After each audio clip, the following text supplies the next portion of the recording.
you overtook Grant Cardone in his industry. Was it a competitive thing? What's your take on Grant Cardone? It was easy. It was easy. And I'm going to tell you why. Because I grew up watching Grant. And I love Grant. He's a great guy. Grant's a badass. Yeah. But what I'm going to tell you is that if you don't take care of your customers, someone else will. Does that make sense? Yeah. So in the automotive space, Grant Cardone hadn't recorded training since 2013. Okay? 2013. And he was still selling it to all the automotive. Changed. Well, shit's changed. Yeah, but then he got in real estate. But they still had all his training. So I go, dude, I'm going to take and I'm going to literally just dominate the space and create the best training. And I gave it away for free. I gave it away for free to everybody. And dude literally was like, dude, this training is better and it's free. And then overnight I said, hey, we're going to start charging. This is what we're going to charge. I put in some new content. They all signed up. Overnight, we went to signing up 10,000 accounts. So you're number one sales coach in the auto industry. Yeah, auto industry. Then we went insurance. Then we went real estate. We love solar. Solar is a big niche of ours right now. Sure. It's anybody that communicates for a living. Everybody's in sales, right? Of course. But anybody that communicates for a living, I just want people to learn how to communicate. What's your take on Jordan Belfort? Because as I read a lot of articles, people compare you to Jordan Belfort. Yeah. So do you know who Ryan Stewman is? Yes. Okay. Ryan Stewman's a great guy. He's my brother. We're having an event here December 3rd. Awesome guy. He went to prison. He went to jail. He got out. He's a new man. He learned. He came out a better person. Now he loves people. Now he's doing shit right. He's got a badass business and he runs Apex and he's a killer. 100%. Guys, isn't the whole goal to change? Jordan Belfort, he went in, probably was around the wrong people. I'm guessing Jordan Belfort was he's ready to sell. But had he been around some really good people, he'd probably done some really good shit.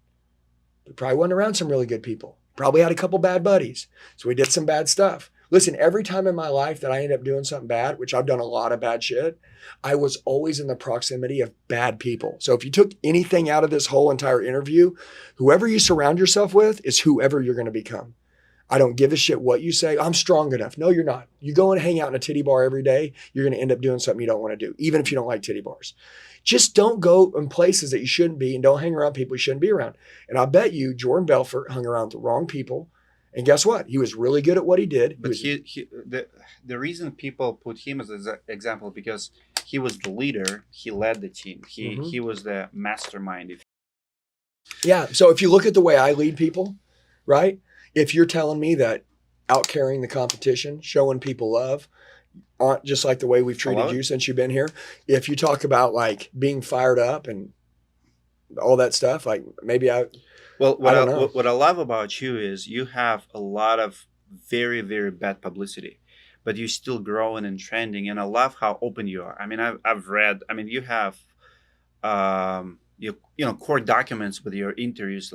People ask, even when I ask before the interview, is there anything off limits? You're not afraid if I ask you about that case, but no, because someone may be watching this right now and they may be like, well, dude, I'm not qualified for a big life because of that shit I did. Dude, don't believe that lie. Sure. Okay, I'm going to ask one question. Did you change? Okay, and I don't regret anything I've ever done. Everything that I've done has allowed me to be the leader I am today. I swear on my life, dude, I've had so many bad leaders, and I haven't really had a good one yet. But it's so many bad ones, it's showed me what a good leader would look like, and that's how I've developed who I am today.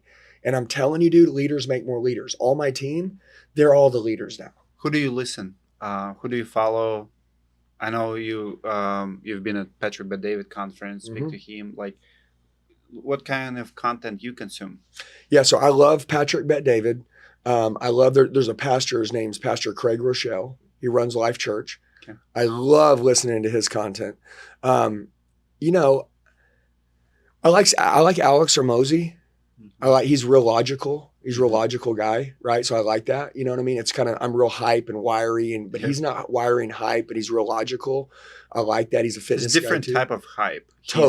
Yeah, totally. But very logical hype. You know what I mean? But I love his business strategies. I love his I love his thought process. I love the way that he analyzes things. Is very good with his words, speaks different than a lot of people, kind of like Patrick Bet-David speaks differently. But those are the guys that I really consume a lot of stuff. And this is crazy, but there's a preacher, his name's Pastor Craig Groeschel. He runs Life Church, is the biggest online live church platform.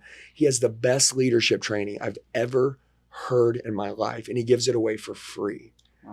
And he gives away all his resources free, but I listen to it all the time. You ought to check it out. Dude, when you listen to it, like I think I've listened to him before. Yeah, like it's applicable to business, to family, to just everything. I mean, to God, like it's just overall being a better leader, right? In whatever's important to you. It's so good. But that's the stuff that I try to consume. And then one more, I listen to music. The music I listen to is Rob Bailey. And if you listen to it, he does cuss a lot, okay? But I love his words. I love what he talks about in his music, and it'll make you want to punch a hole in the wall. And I listen to it when I'm working out, but the words are very good. It's almost like an Eric Thomas, right? But in music, in a different format. But you would have to listen to it. It's called Rob Bailey, and he's just talking about like, continually to push yourself. And I love that. So I listen to it in the gym. Very cool. Last good book you read to recommend to others? Yeah, I mean, I would tell everybody, I say this a million times, it's like I've read a million books, but I go back to one that really changed my life. The biggest impact I've had in a book were really two books. One is a book called Mindset of a Sales Warrior, and it's by Jason Forrest. That was a really good book. Mindset of a Sales Warrior. It was a good mindset book. And then I just love the book of Tim Grover, Relentless. I love it. Tim Grover is going to be here this next week. I mean, I've spent a lot of time with Dude, listen, that book is just, I love the book Winning. Oh, dude, another book, Never Finished by David Goggins. His newest book, They Can't Hurt Me, when he's savage, and then he got comfortable. He made some money. He's not doing the 100-mile races anymore. And he realized he got soft. Okay. He realized that he had been maintaining, right? Which is against everything that he taught, Can't Hurt Me.